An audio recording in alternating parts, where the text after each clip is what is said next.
Have you ever thought about the reason for your existence? What is the meaning of your life? In our journey through life, we often find ourselves working towards various objectives. Some of us devote our lives to our professions, others to sports, pastimes, the chase for fame, or the gathering of wealth. But do these pursuits truly provide enduring significance to our lives? The Bible offers a revealing perspective. Each of us finds our meaning and function as a part of his body, as mentioned in Romans chapter 12, verse 5. Our genuine purpose, our real significance, is discovered through service, through becoming a part of something larger. As the Apostle Paul reminds us in 1 Corinthians chapter 12, I want you to think about how all this makes you more significant, not less, because of what you're a part of. In God's family, our lives attain eternal importance. It's not about the length of your life, but how you live. The Bible is full of individuals who, despite their imperfections, were employed by God. Consider Abraham, for instance. He was aged, far beyond the years of starting a family. Yet God selected him to be the father of a nation. Jacob, a man so insecure he tricked his own brother and father.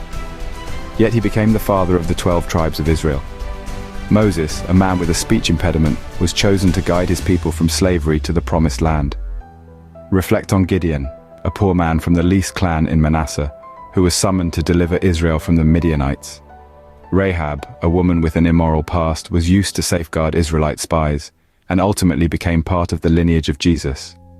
David, who had an extramarital affair and a troubled family, was depicted as a man after God's own heart and became a remarkable king.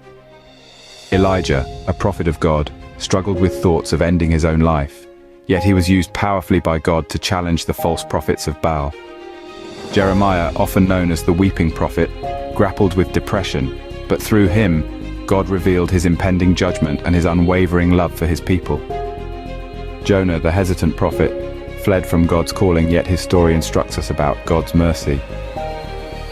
Naomi, a widow and a woman who felt that God had dealt harshly with her, played a vital role in the lineage of Jesus Christ.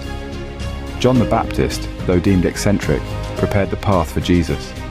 Peter, impulsive and quick-tempered, denied Jesus 3 times, yet he was chosen to build Christ's church.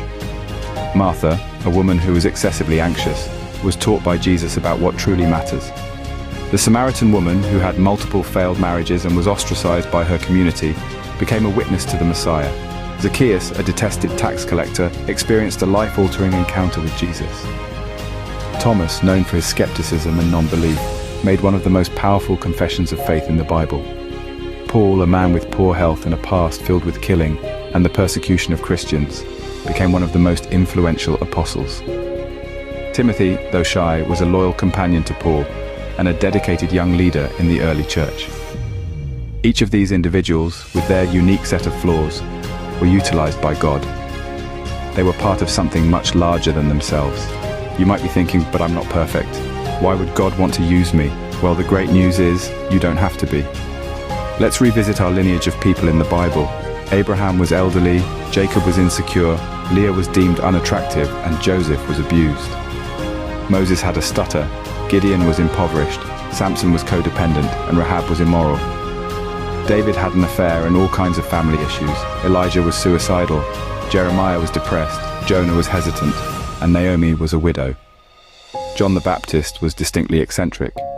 Peter was impulsive and hot-headed, Martha was excessively worried, the Samaritan woman had numerous failed marriages, Zacchaeus was unpopular, Thomas was skeptical and a doubter. Paul had poor health, and Timothy was shy. Quite the collection of misfits, wouldn't you agree? But here's the twist. God used each and every one of them in his service. They weren't perfect, far from it. They had flaws, they made errors, they struggled, they doubted. Yet God saw beyond all of that. He perceived their potential, he saw their heart, he saw what they could become, and he used them to fulfill his divine purposes. And guess what? He sees the same in you. You may feel insignificant, you may think you're not good enough, you may believe you're too flawed to be of any use. But God sees beyond all of that. He perceives your heart, he sees your potential, he sees what you can become, and he wants to use you. God wants to use you to make a difference in the world.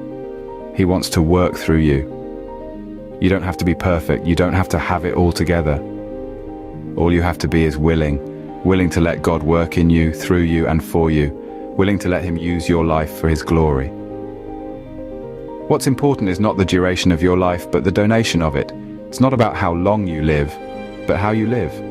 So, what's the lesson from all this? Well, it's quite straightforward, really. Everyone, from Abraham to Timothy, had their own unique set of flaws, their own insecurities, their personal battles to fight. Yet despite all of this, they were used by God to accomplish great things. Their lives are a testament to the fact that imperfection is not a barrier to being used by God. It's a reminder that the most important thing is not how long we live, but how we live. We've seen throughout this video that service is the pathway to real significance. It's through serving in God's family that our lives take on eternal importance. We find our meaning and function as a part of his body. And here's the best part, just like he did with those biblical people, God wants to use you too. Yes, you, with all your imperfections. God is ready to use you too. So no more excuses. Embrace your imperfections and let God use you for his glory.